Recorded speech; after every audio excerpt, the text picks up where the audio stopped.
Good morning, and thank you for joining this session. My name is Debora Blacklock-Sloan. I am a fifth generation Texan, native Houstonian. I currently work as the education liaison for the Yates Museum, well, the Freedmen Museum. I'm also their lead docent and their historical researcher. Our organization was founded in 1996. We are a nonprofit that promotes preservation, education, and archaeology that is related to the history of Freedmanstown. Our vision is to become a catalyst for cultural awakening and community engagement in and beyond the greater Houston area. We like to, I'm sorry about that. We'd like to convey inspiring stories of formerly enslaved African Americans and also collaborate with other entities as well who like to advance the equity of African American communities. We open our historic homes with the idea that uh, we can preserve these stories for generations to come. And we certainly invite you to come out, and there will be more information about the tours at the end of this session. So the museum has purchased six homes. We started off with the Rutherford BHJ's home in the top corner here that was built in 1912. We also have to the left the Jacob Nixon house built in 1910, the J. Vance Lewis and Pauline Gray Lewis home in 1907, the Reverend Ned Pullum and Emma Pullum home built in 1898, the 1924 Barbershop Workman's Cottage, and then finally the Isabella Sims home built in 1907. We also have five vacant historic lots where historical structures rather, were located. We also, oh God, um, bear with, I'm so sorry. We also conduct archaeological digs on our historic properties. And you would be surprised at some of the artifacts, the amazing artifacts that our archaeologists have found. These are photos of the residents of those historic homes. And when I do the tours, I like to tell the history of Freemanstown, talk about the residents and the homes that we preserved and restored. These tours are basically a culmination of stories which embody determination, resilience, and accomplishments. And so the top left-hand photo is Rutherford B.H. Yates, and we purchased his home first. In the middle, we have the Jacob Nixon family, who lived in that. There were three generations, as a matter of fact, who lived in that home for over 90 years. The right top hand corner is the Reverend Ned P. Pullum and his wife Emma.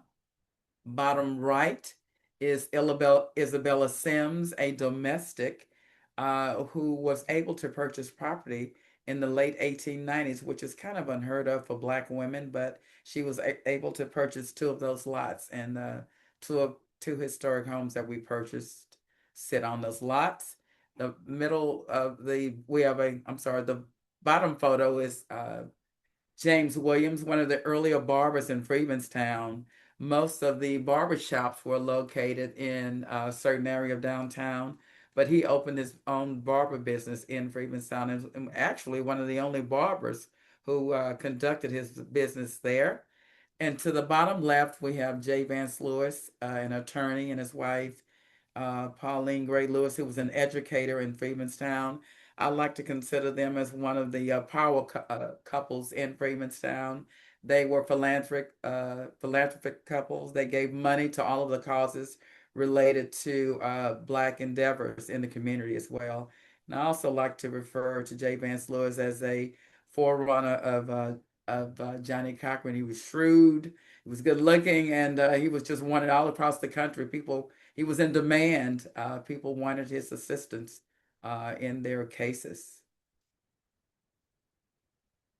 We also have a archaeology component of our program. It is a community program, and as you can see, anybody that's young enough to touch dirt can come out and help. And we love it when we can get the younger students out there to help. This program was established with Dr. Carol McDavid and Dr. David Bruner and Robert Markham, who who were both here in Houston.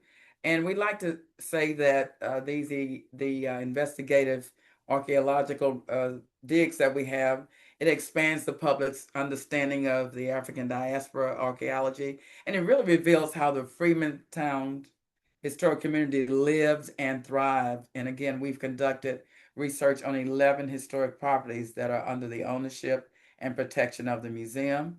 Our archaeology sites are officially recognized by UNESCO, and we've got a couple of properties that do have a UNESCO designation. And if you will notice in the bottom right-hand corner, these are artifact cases of some of the things that the archaeologists have found. And again, it just gives us a glimpse as to how they lived and how they conducted business in the community. We also have a Black Inventors exhibit, and I'll just say that I was probably in my 40s when I learned that Black people actually invented significant things. Again, I we didn't learn this in school, and I didn't find out about this until I was hired with the museum. But we like to think that these contributions, were vital to American innovation. Actually, some of these inventions that you see in our exhibit room are some of the things we're using today.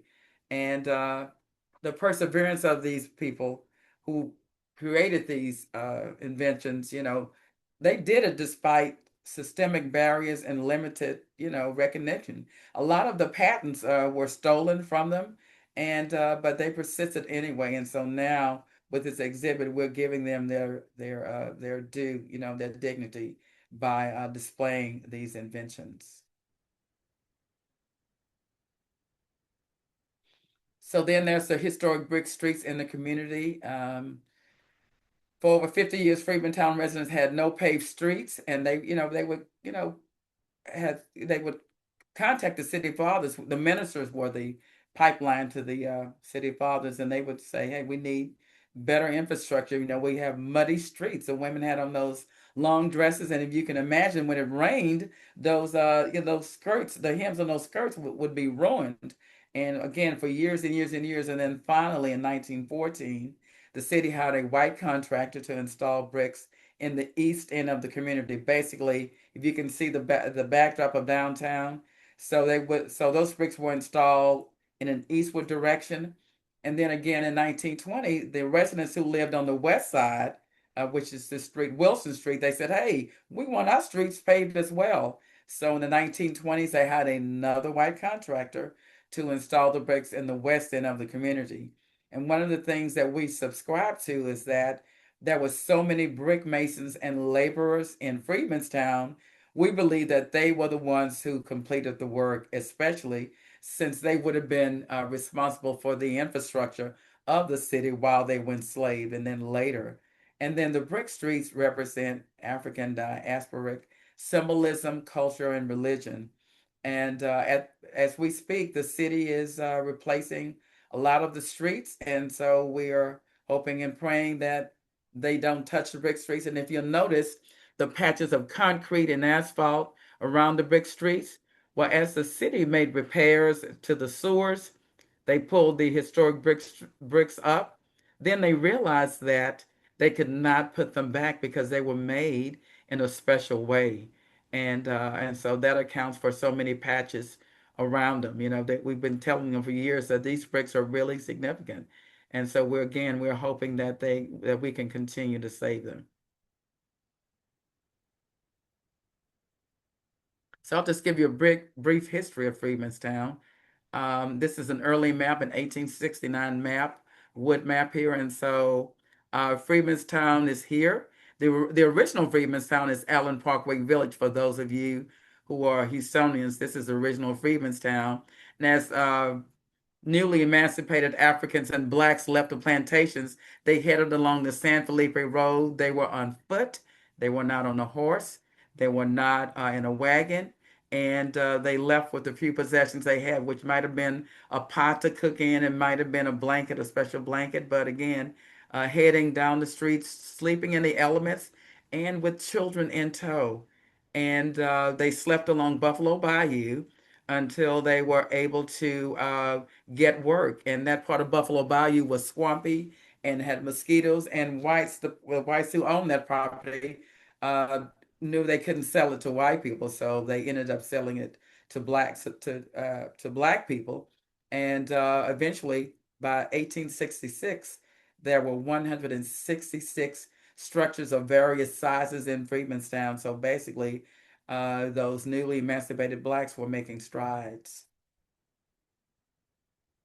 And this is a better map of Freedmantown. The city actually designating a certain part of the city as Freedman Town. And again, as blacks started to come in to the city, they also started to settle here, which is where the Freedmantown Museum's historic structures are in this area here. And again, here's the San Felipe Road where they would have come in from those plantations. Again, walking on foot, sleeping out in the elements. And you guys know how hot it is in June. Can you imagine those women in those long sleeves and those long skirts walking in that heat during June? But they knew they did not want to be enslaved anymore. They knew they wanted to finally be free, and they headed toward the city. And some people settled on the outskirts, but for Freemanstown, most people they settled in this area. In 1985, there was a National Register application, and at the time there were over 550 historical structures, commercial and residential, and the churches that were included in the application. And since that time, we may have 50 to 70 left because of urban renewal, because of development. The city didn't recognize that, or they disregarded the fact that this was a historic site. We do have two historical markers for the community, as you can see, the 20th century development of Freedmanstown after slavery, and then the origins of Freedmanstown. Both of these markers were, the applications were created by Gladys House, a longtime resident and activist in the community. And as you can see here, this is a picture of urban renewal. This is what has replaced those historic structures, and they're just all in the community. And what happens is when there's this kind of development, the people who have been in Freemanstown for years and years and years, when these types of structures are constructed, that means the taxes go up. And so the people who have been there forever, they can't afford to stay there because the taxes have risen. And so there may be a handful of original Freemantown residents in the community that are left.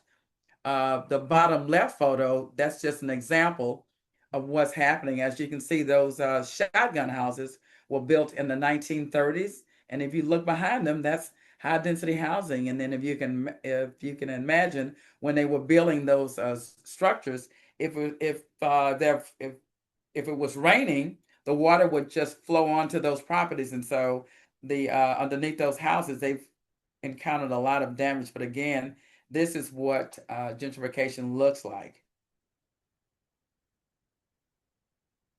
So if you're interested in booking a tour with us, our tour days and times are Tuesdays through Saturday from 9:30 to 3:30 p.m. The tour admission is 10 for adults and 7 for students, and we can extend the tour to 2 hours. And basically, we can tailor the tour to what's comfortable for you. And if you want to schedule a tour, this is the information here, but I'm going to scroll to the next page, which is our contact page. Again, that's our email page, our LinkedIn page, our website page, and our Facebook page. And again, if you're interested in have, having a tour, just contact me. We love to have people come out, and we love it when the students come out because they have no clue about Freedmanstown because it was not in their history books. So if there are any questions, I'd be free to answer any questions you may have.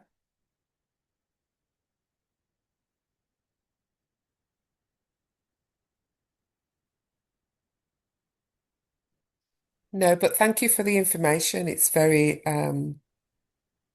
useful. Thank you. Thank you.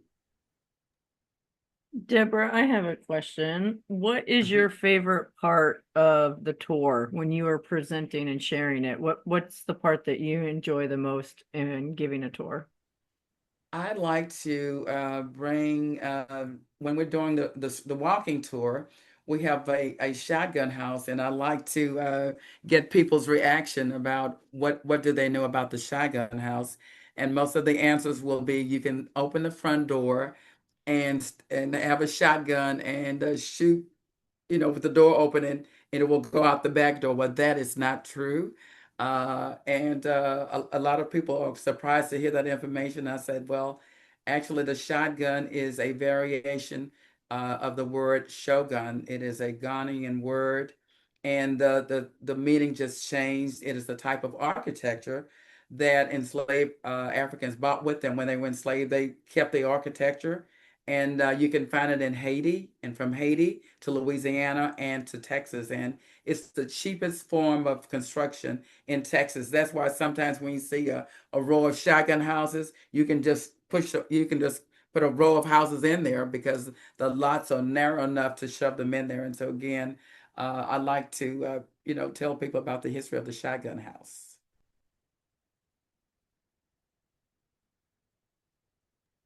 Can I ask what the square footage is on one of those shotgun houses?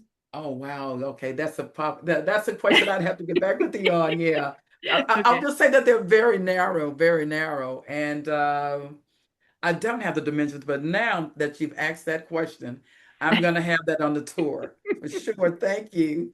No problem. Great question. No one has ever asked that question. But it's a great question. Thank you. Well, it would make a difference if I was there in person and I could see it, but since I'm Right, I just right, don't know. right. And also in those shotguns, I'm glad you made me think about it. There are maybe 4 rooms in there. And so if you can imagine a family of 6 people, husband and wife and the children, so Mhm. they probably would have had bunk beds or slept on the floor, but you had this, two bed, a living room and 2 bedrooms and then a little kitchen back there, and that was it. And then a bathroom on the back. That was basically it. Mhm. And you said 3 generations would live Yeah, in so we the had houses, so right? right. So there were 3 generations of family that lived there. And actually, it was a rental property. The Italians built the structure. They built actually that we had there were 2 shotgun structures on the property. And when somebody found out we wanted to buy both of them, they burned one of them to the ground darn near. I know, yeah. No. So that shotgun structure that you saw earlier had a twin. And but the Italians built it. Around 1911. And so the Italians built property simply because blacks they couldn't afford to buy a house, then they constructed rental property. And so all of those shotgun structures that were there before 2000, they were owned by the Italians. And again, they were rental properties. They were renting them very cheap. And again, it was just a basic form of construction. They did have black contractors construct those shotgun houses, but because again, they would have known that architecture simply from Louisiana and brought it with them to Texas. Mm, thank you. I'm learning so much. You're welcome. You're welcome.